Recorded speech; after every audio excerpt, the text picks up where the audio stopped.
Hi అండి. Welcome back to my channel ప్రేమతో వండండి, ప్రేమతో వడ్డించండి. ఇవాళ మనం టమాటా పచ్చడి ఎలా చేయాలో చూద్దాం. చాలా చాలా బాగుంటుంది. చూసారా ఎంత బాగా కనిపిస్తుందో, టేస్ట్ కూడా అంతే బాగుంటుంది. తప్పకుండా ట్రై చేయండి. ఇది స్టార్ట్ చేసే ముందు మన ఛానల్ ఎవరైనా సబ్స్క్రైబ్ చేయకపోతే సబ్స్క్రైబ్ చేయండి. ఇంకా బెల్ ఐకాన్ పైన క్లిక్ చేయండి. ముందుగా స్టవ్ పైన ఒక ప్యాన్ పెట్టుకొని 2 టీ స్పూన్స్ ఆయిల్ వేసుకోవాలి.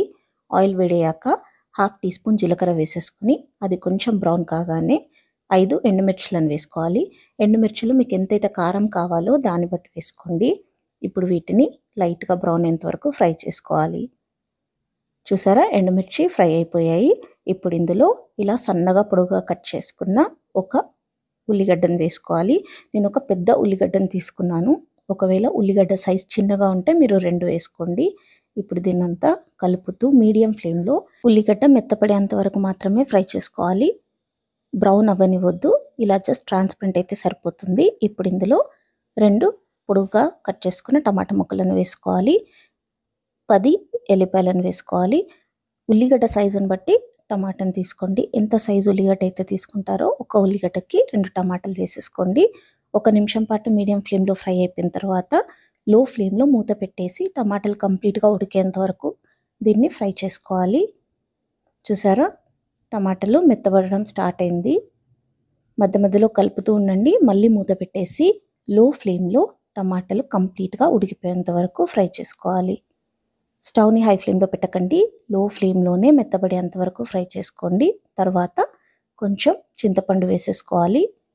ఇప్పుడు స్టవ్ ఆఫ్ చేసేసి ఇవి కంప్లీట్గా చల్లగా అయిపోయిన తర్వాత ఒక మిక్సీ జార్లోకి తీసేసుకోండి.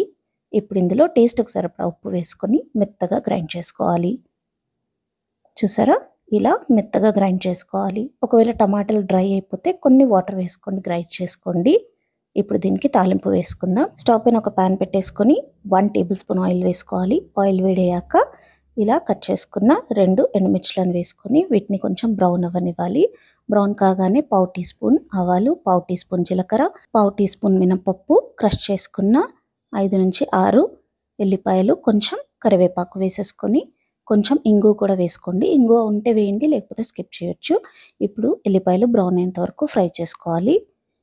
ఈ తాలింపుని మీడియం ఫ్లేమ్లో పెట్టుకొని ఫ్రై చేసుకోండి, లేకపోతే ఎల్లిపాయలు మాడిపోతాయి. ఇప్పుడు ఇందులో కొంచెం పసుపు వేసేసుకొని బాగా కలుపుకొని స్టవ్ ఆఫ్ చేసేసి ఈ తాలింపుని పచ్చళ్ళలోకి వేసేసుకోవాలి. ఇప్పుడు దీన్నంతా బాగా కలిపేసుకోండి. చూసారా ఎంత ఈజీగా ఈ చట్నీ రెడీ అయిపోయిందో. చాలా చాలా టేస్టీగా ఉంటుంది. తప్పకుండా ట్రై చేయండి. ప్రేమతో వండండి, ప్రేమతో వడ్డించండి. ఈ రెసిపీ మీకు నచ్చినట్లయితే లైక్ చేయండి, షేర్ చేయండి, కమెంట్ చేయండి. ఇంకా తప్పకుండా సబ్స్క్రైబ్ చేయండి. Thank you.